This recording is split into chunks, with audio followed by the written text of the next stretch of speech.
కానీ ఇప్పటివరకు ఏ కాలంలోనూ లేనంత మంది ప్రవచనకర్తలు ఈ కలియుగంలో నిజంగా ప్రజలు అదృష్టం చేసుకున్నారనే చెప్పుకోవాలి. ఎందుకంటే చేసేది మంచా చెడ, లేకపోతే అసలు ఏం జరుగుతోంది, ఎలా ఉంటే మంచిది అనేది మీలాంటి వాళ్ళందరి వల్ల కూడా చాలా మేలు నిజంగా. అంటే ఒకట్లేండి, కొంతమంది మరీ మూర్ఖంగా చెప్పి మరీ మూర్ఖంగా బిహేవ్ చేసేవాళ్ళు కొంతమంది ఉన్నప్పటికీ విధానాల్లో తేడాలు ఉంటాయమ్మా. కానీ ఒక మేలు జరుగుతున్నది ఏమిటంటే అందరి వల్లను. అసలు ఈ ఈ మధ్య 10 ఏళ్ళుగా మనం జరుపుకుంటున్న పండుగలు ఇదివరకు మనం జరుపుకోలేదు. గుళ్ళల్లో ఈ మధ్య 10 ఏళ్ళుగా ఉన్న ఉత్సవాలు ఇదివరకు జరగలేదు.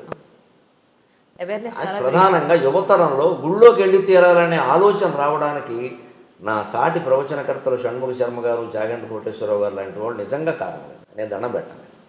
అసలు ఆలోచన ముందు వెళ్ళే తీరాలి, గుళ్ళోకి వెళ్ళడం తప్పనిసరి. నిత్య విధుల్లో గుళ్ళోకి వెళ్ళడం ఒకటి, నిత్య జీవిత చర్యల్లో గుళ్ళోకి వెళ్ళడం ఒకటి. ఆ భావం కలిగిందా లేదా? అది క్రమంగా చైతన్య మార్గంలోకి, జ్ఞాన మార్గంలోకి వెళ్ళడం అనేది ముందు తెలుసుకుంటే కదా వెళ్ళేది. నా తాపత్రయం వల్ల ఏమిటంటే ఈ కర్మకాండ ఉన్న విషయం ఉంది. మనం అనుకునేది ఈ గుళ్ళు, గోపురాలు, తీర్థాలు, యాత్రలు, యజ్ఞాలు, ఇది 2 వైపులా పదునున్న కత్తి.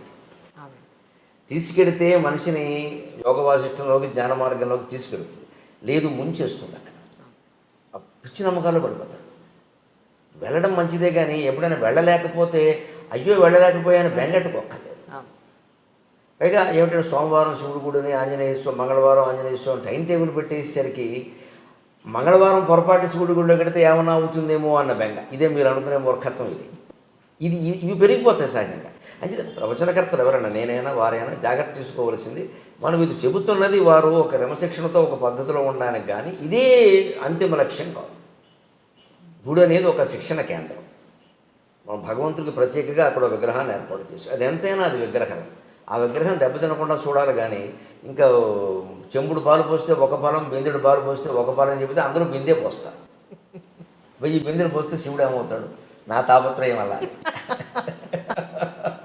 నేను చెబుతున్నది అదే. కొంతమందికి నచ్చచ్చు, నచ్చకపోవచ్చు, ఏదో వారిని వ్యతిరేకించారంటారు, వీరిని ఏదో అన్నారంటారు. అవన్నీ నాకు అనవసరమైన విమర్శలు, అవన్నీ నేను ఎప్పుడు పట్టించుకోను. దాని గురించి కాదు అసలు ఆలోచించాల్సింది. విగ్రహారాధన దేనికి? ప్రతీకాత్మకంగా జరగాలి విగ్రహారాధన. అదే లక్ష్యం అన్నట్టుగా మాట్లాడద్దు. అది లక్ష్యం కాదు, ఎక్కడా చెప్పలేదు ఆ విషయం. ప్రతీకాత్మకంగా జరగాలి. శంకరాచార్య చెబుతారు స్పష్టంగా వేదాంత సార సంగ్రహం. కషాయే కర్మభి పక్వే తతో జ్ఞానం ప్రవర్తతే. ఆయుర్వేద వైద్యులు కషాయాన్ని తయారు చేస్తుంటే ఈ తెడ్డు పెట్టి తిప్పుతూ ఎప్పటికప్పుడు పాకం చూసుకుంటాడు, పాకం సరిగ్గా ఉందా లేదా, పాకం సరిగ్గా ఉందా. అలా మనం చేసే సత్యనారాయణ వ్రతం సహా, పెళ్ళిళ్ళు సహా, ఉపనయనాలు సహా, ఇదెందుకు ఆ ప్రయోజనం నెరవేరిందా లేదా అని చూసుకోవాలి. లేకపోతే ఒట్టి కర్మకాండ మిగిలిపోతుంది అక్కడ. సత్యనారాయణ వ్రతం ఒకసారి చేసేవాడు అంటే వాడు అబద్ధం ఆడకూడదమ్మా. మీరు అలాంటి మనిషిని చూపించగలరా? నేను 100 సార్లు చేశాను, అన్నవరం వెళ్ళాను, ప్రతి ఏకాదశికి చేయించుకుంటాను అన్నవాళ్ళు కొన్ని వేల మంది ఉన్నారు. వీళ్ళందరూ అబద్ధాలు ఆడుకున్నామంటే ఇన్ని కేసులు కోర్టులో పెండింగ్లో ఉండవు. న్యాయమూర్తులకి ఇంత ఇబ్బంది ఉండదు. ఆ తత్వం సత్యనారాయణ వ్రతం అంటేనే సత్యవ్రతం. ఆయన ఎప్పటికీ సత్యదేవాయ నమః అంటారు, అంతే కదా. ఇప్పుడు ఫోన్ మాట్లాడితే నేను హరి ఓం అంటే ఇప్పుడు సత్యదేవాయ నమః అంటారు. వాళ్ళ అన్నయ్య అంతే, సత్యదేవాయ నమః అంటారు.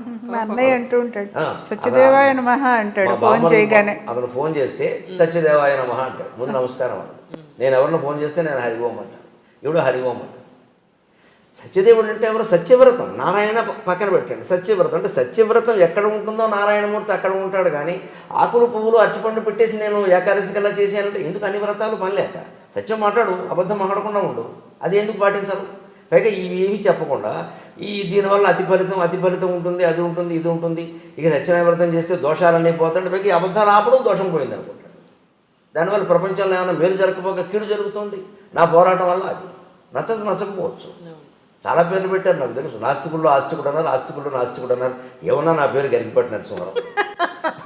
వీడు పెట్టే పేరు నాకు అక్కలేదు, మా అమ్మ పెట్టిన పేరు ఉంది అనుకోని. అది సమస్య కాదు. అసలు సమస్య ఏంటి? ఇప్పుడు అమరనాథ్ యాత్ర ఉంది. చాలా యాతన పడి మంచులింగాన్ని చూడాలని మైళ్ళ కొద్దీ నడిచి ఏదో డోలీలు అవి ఎక్కి ప్రాణాలు పణంగా పెట్టడమే సుమారుగా. అలాగే ఇప్పుడున్న తీవ్రవాద భయంలో మరీ ప్రమాదం. ఇంత చేస్తున్నప్పుడు దాని సారాంశాన్ని గ్రహించకపోతే ఎలాగా? నా తాపత్రయం అది. అమరనాథ్ యాత్ర కథలో మీకు అమరనాథ్ యాత్ర ఫలం రహస్యం అంత ఉంది. దాని మూలం ఏమిటి? శివుణ్ణి పార్వతీదేవి అడిగింది సృష్టి రహస్యం ఏమిటని. పార్వతి అడగడం అంటే మరి పురాణాలు అలా ఎందుకు చెబుతా, ఆవిడ తెలియగలుగుతుందా? మనకి తెలియజెప్పాలి కదా, ఎవరో అడగాలి, ఎవరో ఒకరు చెప్పాలి కదా, అందుకని అడుగుతారు అంతే. ఆవిడ తెలియకూడదు. ఈయన అలాగే నీకు చెప్తాందా అని ఆయన, పార్వతీదేవి, నందీశ్వరుడు, సరే మెడలో ఎలాగో నాగభూషణం ఉంటుంది, పక్కన గణేశ్వరుడు అంతా కలిసి ఉన్నారు అక్కడ. కొద్ది దూరం ముందుకు వెళుతాను, నేను చెప్తాందా తీసుకు. ఆ యాత్ర కథ అలా నడుస్తుందండి. వెళుతుంటే మీరు గమనించండి, గణేష్ పహలే గావును వస్తుంది. అక్కడ ముందు నందీశ్వరుని వదిలేస్తాను, వాహనం వదిలేస్తాను.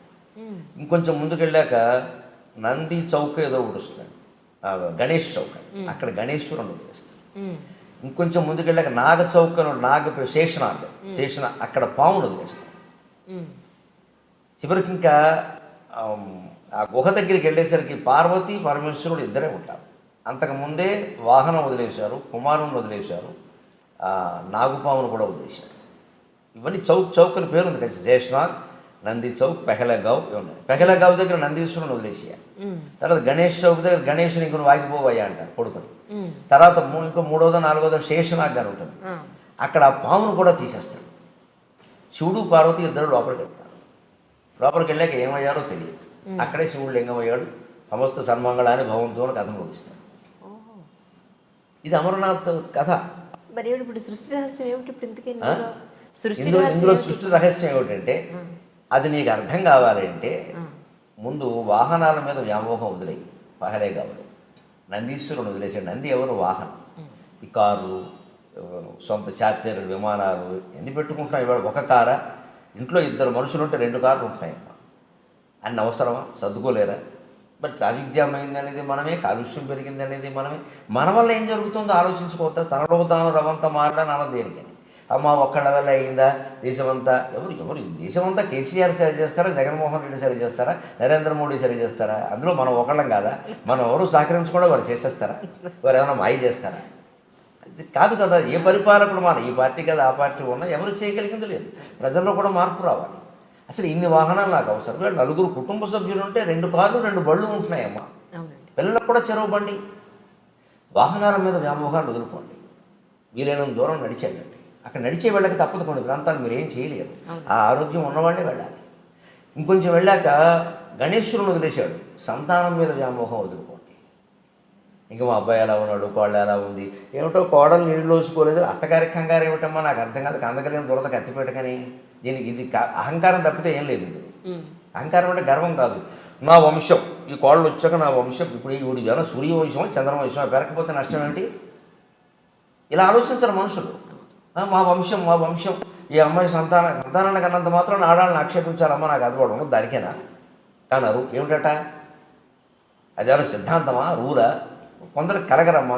పైగా చాలా చోట్ల కలగకపోవడానికి మన ధర్మశాస్త్రం కూడా చెప్పిన ప్రకారం పురుషులు కారణం ఉండు బాబు, స్త్రీలను ఎందుకు అంటున్నారు నాకు తెలియదు. మన మాస్టర్ సివివి గారిది యోగ దర్శనం అని ఉంది. ఆ పుస్తకం ఎప్పుడో 10-12 ఏళ్ల క్రితం చదివాను. బాబు ఇదే రహస్యం అనుకో. పుట్టబోయే జీవుడు, మనకి సైన్స్ అలా అట్టి పెట్టండి కాసేపు. మన ధర్మశాస్త్రం ప్రకారం పుట్టబోయే జీవుడు తండ్రి నెత్తి మీద 3 నెలల పాటు తిరుగుతూ ఉంటాడు వీడి శరీరంలో ప్రవేశించడానికి. వీడు ఎప్పుడు నీళ్లు తాగితే అప్పుడు ప్రవేశిస్తాడు. జీవుడు నీళ్ళ ద్వారానే ప్రవేశిస్తాడు. అందుకే ఎవరైనా పోతే నీళ్ళకే మైల, ప్లాస్టిక్ వస్తువులకి కుర్చీలకి మైల ఉండదు. జీవుడు నీళ్ళ ద్వారా వెడతాడు. అందుకే మనం 10వ రోజు ధర్మోదకాలను పెట్టి అందరూ బంధువులు నీళ్లు వదులుతూ ఉంటాం. తిలోదకాలు, జలోదకాలు నీళ్ళ ద్వారా పంపిస్తామండి. వెళ్ళిపో మావయ్య, వెళ్ళిపో మావయ్య, ఇంకా మమ్మల్ని వదిలిపెట్టు, అయితే వెళ్ళిపో తాతయ్య అంటే ఆ వెళ్ళిపోయిన వాడికి వీళ్ళ మీద వ్యామోహం ఉంటుంది. ఇంకా పోదు. నీళ్ళు వదిలేస్తున్నామంటే వదిలేసాడు, పెద్ద కొడుకు కూడా వదిలేసాడు, మా అమ్మాయి కూడా ఆవిడే వదిలేసింది, ఏం చేస్తా అని ఇంకా జీవుడు వెళ్ళిపోవాలి. ఇంక పెంచుకోకూడదు. అది వాడికి సంఖ్య. ఆ మంత్రాలు అలాగే ఉంటాయి. ఆ మంత్రాలు అర్థం అదే. కర్మకాండ చాలా గొప్పది. ఆ మంత్రాలు అలాగే ఉంటాయి అర్థం. అది ఎవరు చెప్పరు, ఊరికి టెక్నికల్ చేశారు. ఈ నీళ్లు వదిలేయడం ఉంది. ఈ వ్యామోహాలు వదులుకోకపోతే అలాగే పడుతూ ఉంటాడు ఇంక తాపత్రయం. అందుకని సంతానం మీద వ్యామోహం వదులుకో. 60 ఏళ్ళు వచ్చాయి నీకు. కొడుకు కోళ్ళు పిల్లల్ని కన్నారా లేదా అనవసరం. ఎందుకంటే కన్నడం అనేది కేవలం సైన్స్ రీత్యా ఎలా ఉన్నప్పటికీ యోగశాస్త్ర రీత్యా కూడా, పూర్వజన్మ కర్మఫలం రీత్యా కూడా యోగం మొగాడుకుంటేనే సంతానం కలుగుతారు. ఆ యోగం మొగాడిది ఆడాడికి సంబంధం లేదు.